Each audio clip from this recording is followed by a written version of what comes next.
revolutionary because I mentioned in the last slide that the higher officials didn't really like this, that he was providing so much information to the public, and they could use this on later. He could use this against them basically. So he didn't like that.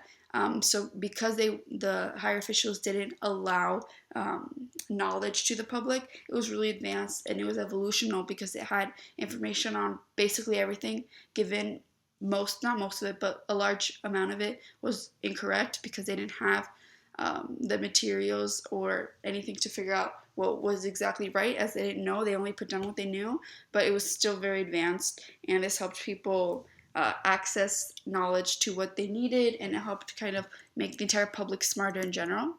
Diderot even said that an encyclopedia ought to make good failure of human knowledge. His work combined scholarship with information, and he really thought that everyone would benefit from this encyclopedia, and he was right. As he predicted, it ended up being a revolutionary item, and it changes the way people think and act even to this day. If he wouldn't have written this, we don't really know what we would have been like, what our modern day society would have been like, what we knew, what we didn't. So this really did affect how we live today. And here on the photo on the right is just a picture of the copy, or like the front of the encyclopedia in that time, and it says their dictionary, or encyclopedia dictionary of sciences and arts. So it was really revolutionary for that time.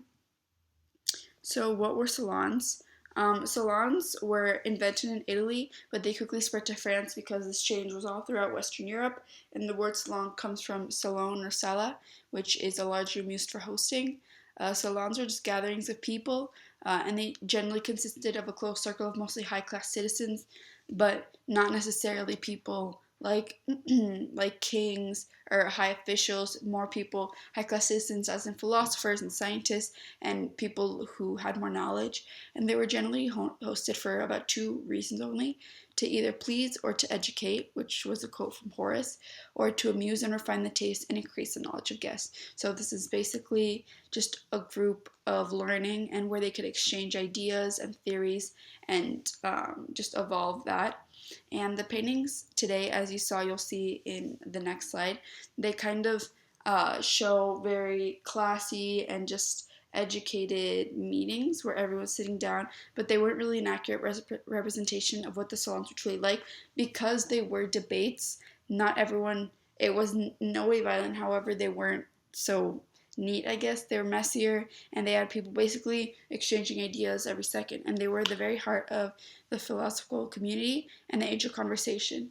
And they were basically just people exchanging ideas, theories, and talking about those and that.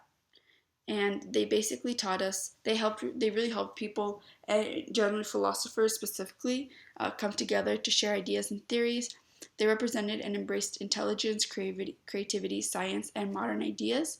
And because so many philosophers from France came together to discuss these political and social issues, many like to say that this was the cause of the French Revolution. Not the only cause, but it kind of helped develop the revolution. And the very origin of meetings and modern day assemblies originated from salons, and our everyday life really wouldn't be the same if we hadn't had discussions like these, because it was really difficult to maybe get all these people together some way. And these are so many people with so many different opinions and things to say. So getting them together in a room, although it could get messy and loud, they could all share ideas and later just come up with certain ideals that no one had ever thought to think of before. And here's just a painting of a salon. And like I said, not really ideal because they weren't this neat. People weren't always sitting down. It was people basically just screaming ideas. Not screaming, but saying ideas. And that could get quite out of hand. So agree or disagree with my thinker. Now, Denis Diderot believed in the more modern sciences, and he was really interested in working out the function of human nature, memory, mind, and action, and evolving scientific knowledge from physiology, medicine, and anatomy. So he was really interested in medicine, science, all these concrete modern day type, not so much beliefs, but evidence and ways to figure things out. And he believed in science. He was involved with philosophical theories as well. So he wasn't one-sided, and I think this kind of helped from how he thought of so many theories, because he believed in both science and philosophy. So it helped him see these ideals from both sides, and I think that helped him develop his ideas. And since these were just values and interests, I don't think that I can just agree or disagree. Although he did make statements, overall, he just believed in things and developed theories. So I can't say whether I think it's correct or incorrect, in my opinion. However, I do admire how he could create works that benefit basically both the scientific, medical, and the philosophical community. And he could produce so much information into a 20-volume work, especially during a time in like a period where the ideals weren't as advanced. So it was really hard to access these information, and he had to put it all together, and it was difficult, and he didn't have so much of a motive for it during that time. But he was very involved with all of these beliefs and theories from all sides, all communities, and he took all this information, because he knew so much about each side. He could take the information from each and put it into this book, which then later helped on other philosophers and other thinkers during either eras afterwards, or maybe even during.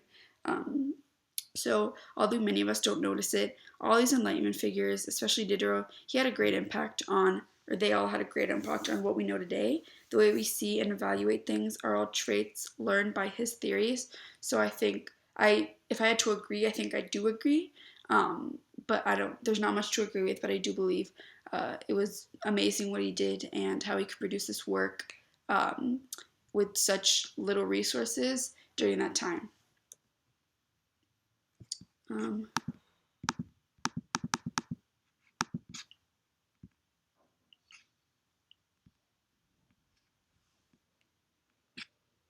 so then here I have my works cited, and as you can see, 4 sites, and the first one is Stanford University. The second one is a site or a work taken from EBSCO. The third one is actually just the world history book that we use that had lots of information on Denis Diderot, and the encyclopedia during one of the chapters. And then the last one is simply just another site from EBSCO.